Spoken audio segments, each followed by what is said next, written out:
और आइए अब अगली खबर की ओर आपको लिए चलते हैं। अमेरिका और रूस के बीच रूस यूक्रेन युद्ध को खत्म करने के लिए सीधी बातचीत क्या शुरू हुई? यूरोपीय देशों में हड़कंप मचा हुआ है। एक तरफ रियाद में अमेरिका और रूस के बीच सीधी बातचीत हो रही है, तो यूरोपीय देशों ने भी इस मामले को लेकर अपनी अलग बैठक की है। इस सब के बीच ज़ेलेंस्की द्वारा देश में यूरोपीय सैनिकों की मांग पर भी यूरोप से मिलीजुली प्रतिक्रिया मिल रही है। वहीं इस मामले पर फ्रांस के राष्ट्रपति मैक्रों ने अमेरिकी राष्ट्रपति डोनाल्ड ट्रंप से फोन पर बात की है। यूं तो यूरोप के साथ संबंधों में दरार अमेरिकी राष्ट्रपति डोनाल्ड ट्रंप की रूसी राष्ट्रपति से फोन पर हुई बातचीत के बाद से ही उभर कर सामने आ गई थी, लेकिन म्यूनिख सुरक्षा सम्मेलन में उपराष्ट्रपति जेडी वेंस द्वारा की गई तीखी टिप्पणी के बाद इसमें भूचाल आ गया। वेंस के सीधे संदेश के बाद यूरोपीय देशों को लगने लगा कि यूक्रेन के जरिए अपनी सुरक्षा की राह उन्हें खुद ढूंढनी पड़ेगी। इसलिए यूक्रेन और यूरोप को दरकिनार कर अमेरिका की रूस के साथ शांति वार्ता की पहल का काट निकालने के लिए पेरिस में यूरोपीय देशों के बड़े नेता इकट्ठा हुए। बैठक में France, Britain, Germany, Poland, Spain, Denmark और ईयू के प्रतिनिधि शामिल हुए।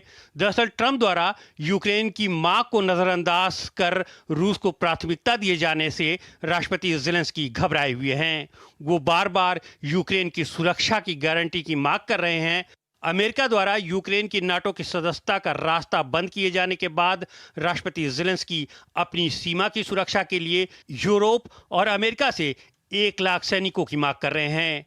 हालांकि अमेरिका ने इससे भी इनकार कर दिया है, लेकिन ब्रिटेन समेत कुछ यूरोपीय देशों ने अपनी शांति सेना भेजने का आश्वासन दिया है। बैठक में हिस्सा लेने से पहले ब्रिटेन के प्रधानमंत्री कीर स्टारमर ने कहा कि युद्ध समाप्त होने के बाद यूक्रेन में शांति सेना तैनात की जा सकती है। हालांकि बाद में उन्होंने कहा कि सुरक्षा के क्षेत्र में ब्रिटेन को पीढ़ीगत चुनौतियों का सामना है, फिर भी यूक्रेन की सहायता में बड़ी भूमिका निभाने के लिए तैयार हैं। इस बीच यूक्रेन के सबसे करीबी सहयोगी पोलैंड ने सेना भेजने के प्रस्ताव को सिरे से ही खारिज कर दिया है, जबकि स्पेन और जर्मनी ने इसे अपरिपक्व प्रस्ताव बताया है। हालांकि सभी यूरोपीय देश यूक्रेन के पक्ष में एकजुट रहने का दम भरते जरूर नजर आ रहे हैं।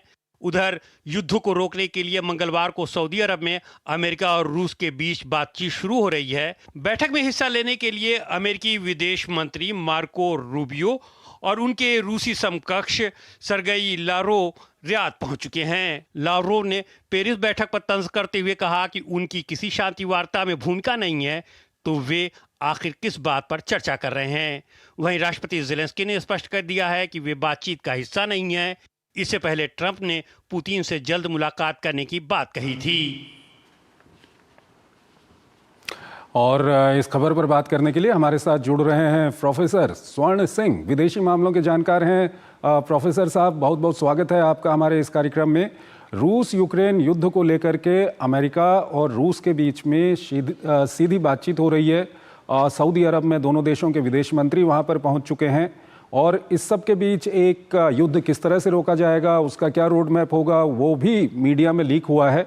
हम अपने दर्शकों को ग्राफिक्स के जरिए दिखाएंगे। सर, आपसे सवाल ये है कि जब ये बातचीत हो रही है तो यूरोप इसमें क्यों परेशान है?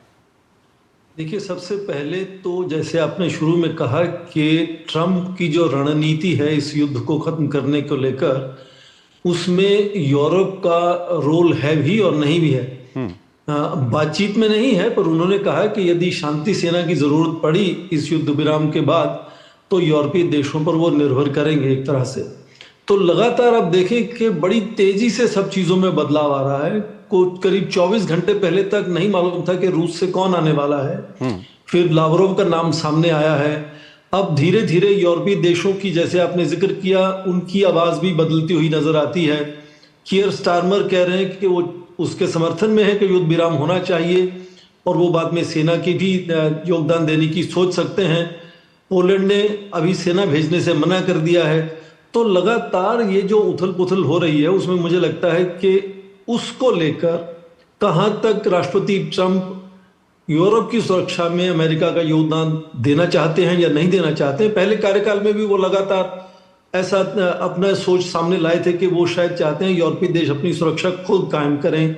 और लावरोव ने अब कह दिया है कि यदि यूरोपीय देश केवल यूक्रेन को युद्ध में सहायता देने की सोच रहे हैं तो वो युद्ध विराम की तो बात सोच ही नहीं रहे। इसलिए जो रणनीति राष्ट्रपति ट्रंप की है, उन्होंने कहा वो ठीक है, क्योंकि वो राष्ट्रपति ट्रंप से बात करना चाहते हैं, ये युद्ध विराम की सोच रखते हैं।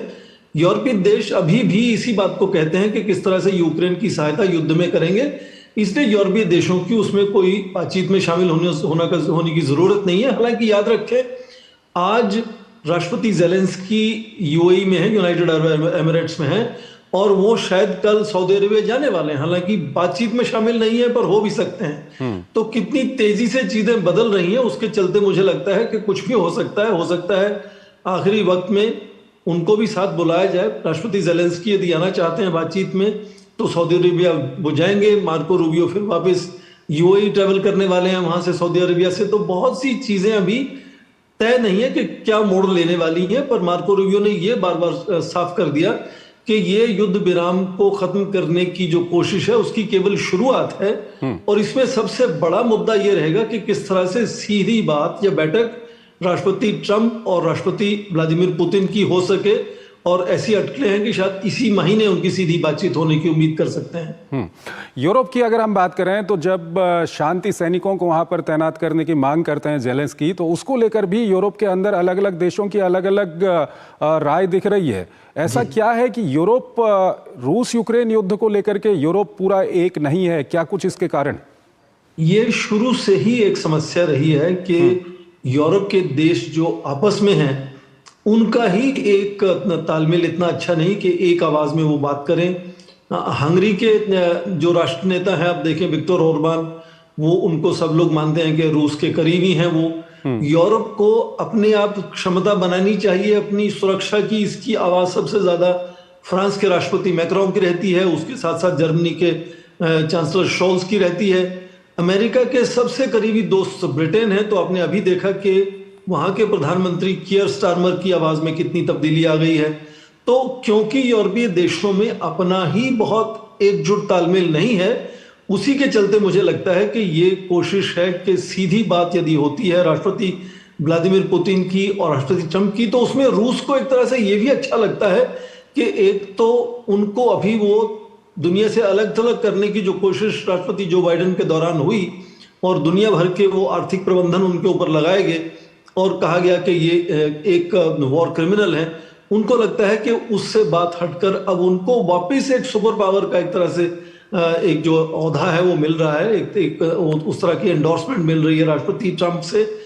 तो उनको अपने आप में लगता है कि अब शायद जो भूमि करीब 20% उनके पास है आज यूक्रेन की, वो भी शायद लौटानी ना पड़े। और उसके साथ साथ ये भी एक जो शुरू से ही युद्ध यहीं से शुरू हुआ था कि वो चाहते थे कि यूरोपीय देश और अमेरिका ये एक लिखित गारंटी दें कि यूक्रेन नेटो में शामिल नहीं होगा।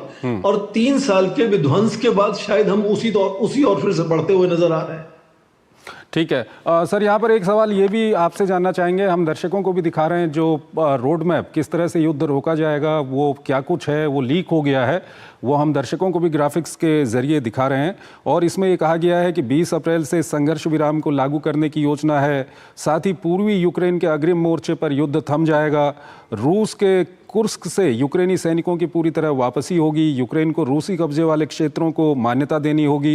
ये इस तरह का जो रोड मैप है, ये क्या लगता है सर आपको कि दोनों पक्ष, चाहे हम यूक्रेन की बात करें या रूस की बात करें, इसमें दोनों पक्ष सहमत हो जाएंगे? साफ जाहिर है, ज़ेलेंस्की बार बार कह चुके हैं कि इस तरह की शर्तों को वो मान्य नहीं मानते हैं, वो नहीं मानेंगे इस तरह की शर्तों पर क्या उन पर दबाव बनाकर उनसे ये बनवाया जा सकता है, ये अभी तक साफ नहीं हुआ। अभी तक उनकी जितनी भी टिप्पणियां आई हैं इस विषय को लेकर, उन्होंने कहा पहले तो कोई भी शर्तें जो ऐसी बैठक में हो जिसमें यूक्रेन शामिल ही नहीं है, वो यूक्रेन नहीं मानेगा।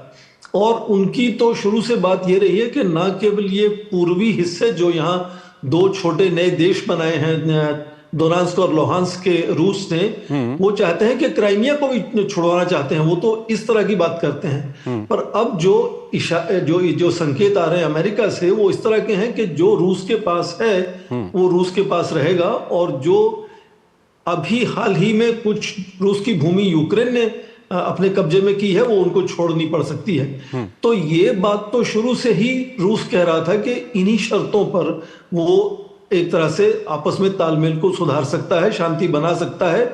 कुछ लोग जो ये भी कहते हैं कि रूस के इतिहास में जाएं तो चाहे वो ज़ारिस्ट रशिया हो या फिर वो सोवियत संघ हो या फिर रशियन फेडरेशन हो, वो अपनी सुरक्षा को सीमाओं पर बफर बनाकर हमेशा से, ऐसी उनकी सामरिक सोच हमेशा से रही है।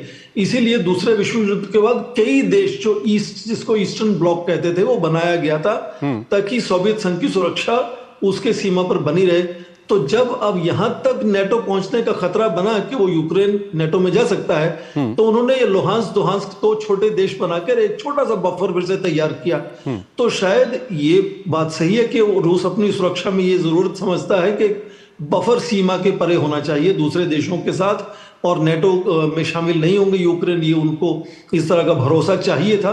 अब ये भरोसा किस तरह से दिया जाएगा, लिखित रूप से या खाली बातचीत में ये समझाया जाएगा अंडरस्टैंडिंग के तरीके से, ये संभव है। पर क्योंकि सबसे बड़ा समर्थक यूक्रेन का अमेरिका ही था और राष्ट्रपति बाइडेन ने बार बार कहा कि 50 देशों का कोएलिशन तैयार किया था उन्होंने, जो मिलकर यूक्रेन को युद्ध में लड़ने की सहायता कर रहा था। पर आज तो अमेरिका के नए राष्ट्रपति ट्रंप वो युद्ध में सहायता करना नहीं चाहते। वो चाहते हैं कि जल्द से जल्द इसको खत्म किया जाए और सीधी बातचीत, वो सीधी बात करना चाहते हैं रूस के राष्ट्रपति के साथ और चीन के राष्ट्रपति के साथ भी। चलिए सर, ये बहुत अच्छी एक बात है कि कहीं ना कहीं बातचीत शुरू हो गई है और इसकी मंशा रूस और यूक्रेन के युद्ध को रोकने की है। भारत बहुत पहले से, भारत के प्रधानमंत्री भी ये कहते रहे हैं कि दोनों के बीच में बातचीत होनी चाहिए, बातचीत से इसका हल निकलना चाहिए, और कहीं ना कहीं इसकी शुरुआत हो गई है। ये काफ़ी अच्छी एक खबर और अच्छी बात है। सर, आप हमारे साथ बने रहिए, एक और खबर है उस पर हम आपसे बातचीत करेंगे, लेकिन हमको यहाँ पर एक छोटा सा ब्रेक लेना है।